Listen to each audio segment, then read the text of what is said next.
दोस्तों मैट्रिक के हिंदी के एग्जाम में आपको आवेदन पत्र लिखने के लिए आता है। वैसे तो पत्र कई तरीके के होते हैं, लेकिन उनमें से एक जो पॉपुलर है, जैसे प्रधानाध्यापक के पास पत्र लिखना, ये हर समय पूछा जाता है। एक साल गैप करके हमेशा पूछा ही जाता है। तो मेरा अनुमान है कि इस बार भी आप लोग के मैट्रिक के एग्जाम में एक आवेदन पत्र तो जरूर आएगा। आज के इस वीडियो में आपको हम आवेदन पत्र लिखने बताएंगे कि अगर प्रधानाध्यापक के पास आवेदन पत्र लिखना है तो कैसे आप लिख सकते हैं, सिंपल तरीका से लिख सकते हैं।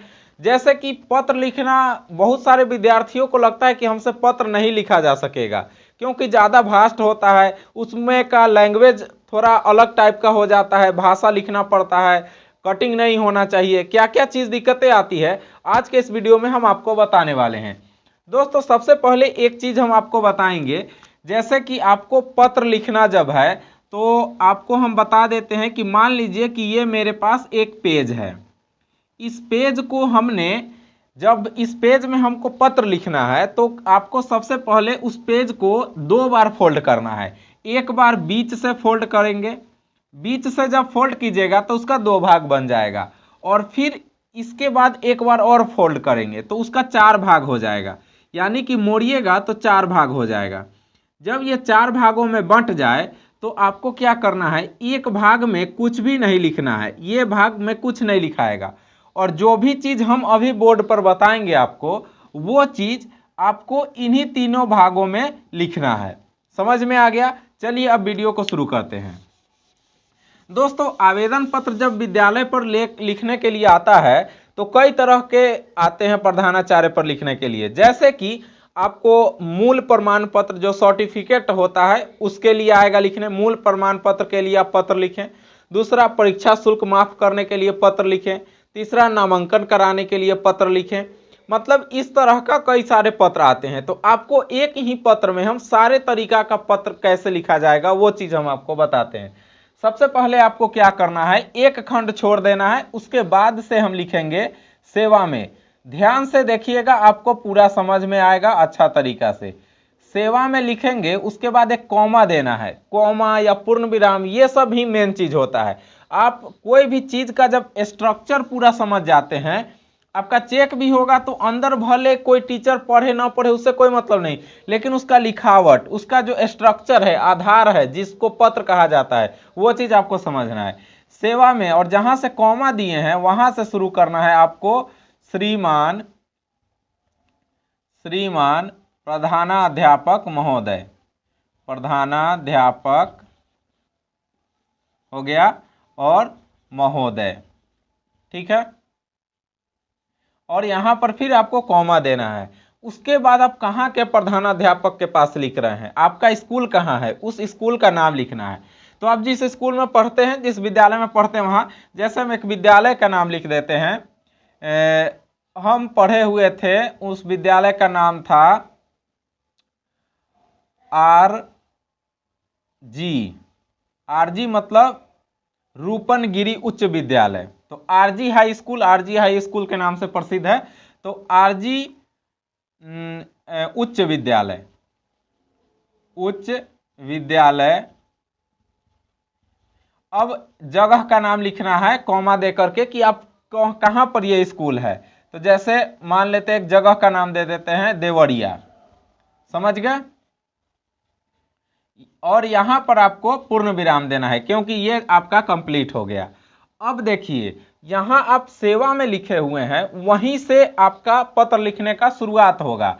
तो सेवा में के सामने नीचे यहां पर आपको विषय लिखना है।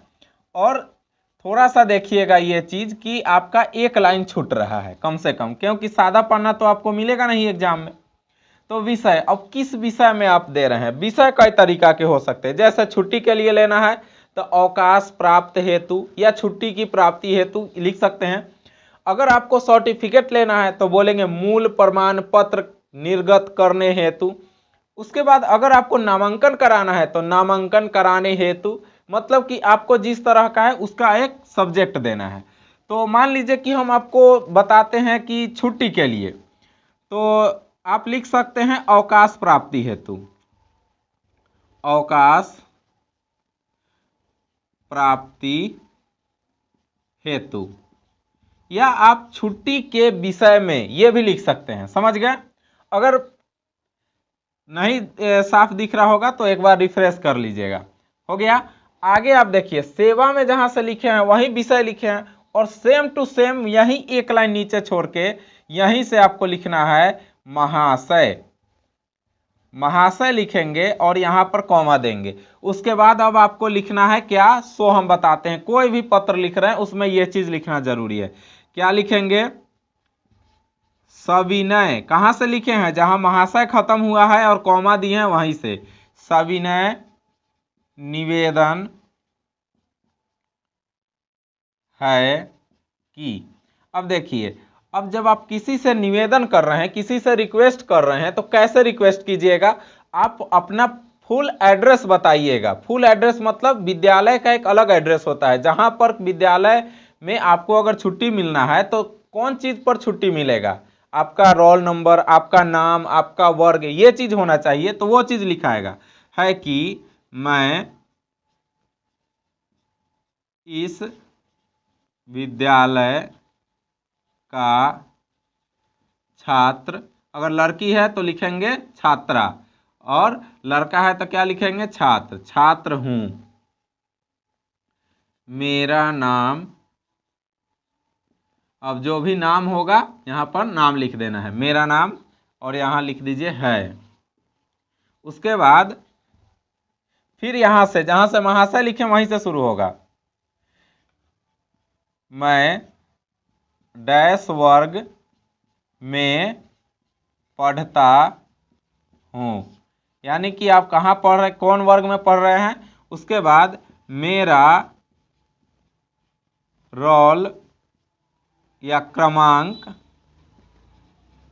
रोल क्रमांक इतना है, और सेक्शन भी लिख देंगे, सेक्शन ए या बी है लिख देंगे। इससे क्या होगा कि इससे पता चलेगा कि आप किस वर्ग में पढ़ रहे हैं, आपका रोल नंबर कितना है, तभी तो आपको छुट्टी मिलेगी। समझ गए? अब यहां से मैटर लिखाता है। अगर आपको विद्यालय में लिखना है पत्र तो ये सारे चीज लिखाएंगे यहां तक। इसमें चेंज क्या होगा? सिर्फ विषय चेंज होगा। अगर आप सर्टिफिकेट के लिए है तो मूल प्रमाण पत्र लिखेंगे, छुट्टी के लिए तो अवकाश, नामांकन कराने के लिए तो नामांकन करने हेतु, और ये पूरा लिखाएगा। कोई भी पत्र आप लिखिए विद्यालय पर तो ये लिखाएगा। अब यहां से आपका मेन मैटर शुरू होता है। मैटर किसको कहते हैं? विषय को। अब क्या है विषय? विषय अवकाश के लिए है, यानी छुट्टी लेना है। तो छुट्टी लेने के लिए आपका कई तरह का बहाना हो सकता है, जैसे कि घर में शादी है इसके लिए, या तबीयत खराब है इसके लिए, या और भी कई तरह के बहाना आप बना सकते हैं। तो चलिए हम बताते हैं। जैसे ये आपका मन का मर्जी है कि आप किस तरह का बहाना बनाइएगा। नामांकन के लिए है तो सीधे लिख सकते हैं कि नामांकन के लिए। अब जैसे हम मैटर बना रहे हो वैसे समझिए क्या करेंगे, लिखेंगे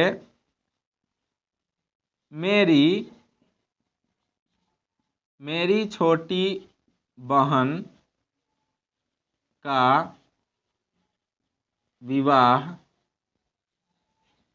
दिनांक, मेरी छोटी बहन का विवाह दिनांक इतना से दिनांक इतना से इतना तक है। मतलब कि विवाह है यानी विवाह समारोह है, वहां विवाह समारोह भी लिख दीजिएगा।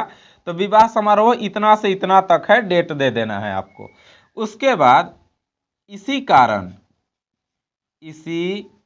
कारण से मैं विद्यालय आने में असमर्थ हूं।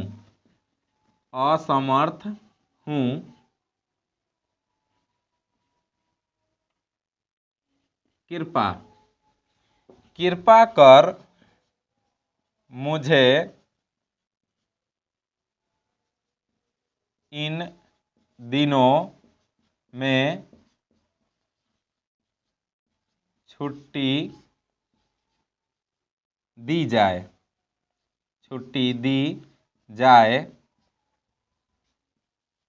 पुनः विवाह के बाद या विवाह के उपरांत मैं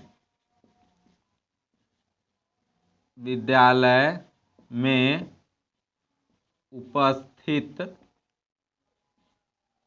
दोस्तों मैं ऊपर में कभी कभी डैश नहीं देता हूं, तो इसको थोड़ा ध्यान में रखिएगा। विद्यालय में उपस्थित होऊंगा, हो जाऊंगा या होऊंगा, इस तरह से लिख सकते हैं। ये आपका मैटर बन गया। अब कई तरह के मैटर होते हैं, जैसे अगर अवकाश के लिए, छुट्टी के लिए तो हम बहाना बना दिए। आप और भी बहाना बना सकते हैं, और भी कुछ लिख सकते हैं। जैसे कि मान लीजिए कि यहाँ से लिखते मेरी तबीयत खराब है, मैं डॉक्टर से दिखलाने गया था, डॉक्टर ने कहा है, माने चिकित्सक ने, डॉक्टर ने कहा है कि मुझे अभी 2 दिनों तक आराम की आवश्यकता है, अतः हमें 2 दिनों की छुट्टी दिनांक इतना से इतना तक दी जाए, और पुनः तबीयत ठीक होने के बाद मैं विद्यालय में उपस्थित होऊंगा। इस तरह से ये आपका मैटर है। और जब आप मैटर लिख देते हैं, उसके बाद आपको पुनः एक बार और निवेदन करना पड़ता है। वो कैसे, सो देखिए। अगर यहां से छूटा है तो यहीं से शुरू करेंगे, अगर आपका आधा से छूटा है तो पैराग्राफ चेंज करके उसी तरह। अब देखिए, छूटा तो यहां है, तो यहां से अब लिखा आएगा पैराग्राफ चेंज, इसी को कहते हैं। उसी के नीचे से एक लाइन, अतः श्रीमान से नम्र निवेदन है कि मुझे छुट्टी दे दी जाए ताकि मैं विवाह में उपस्थित रह सकूं। यह हो गया आपका। इसके लिए मैं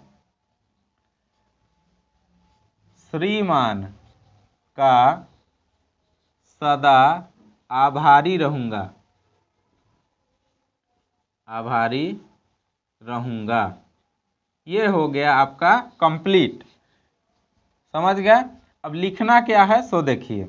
ये सब में लिखना है, जिस चीज के लिए आप निवेदन कर रहे हैं वे सब में लिखना है। क्या लिखना है, अतः श्रीमान से नम्र निवेदन है कि मुझे अगर छुट्टी लेना है तो सबके लिए तो छुट्टी के लिए ही लिखिएगा।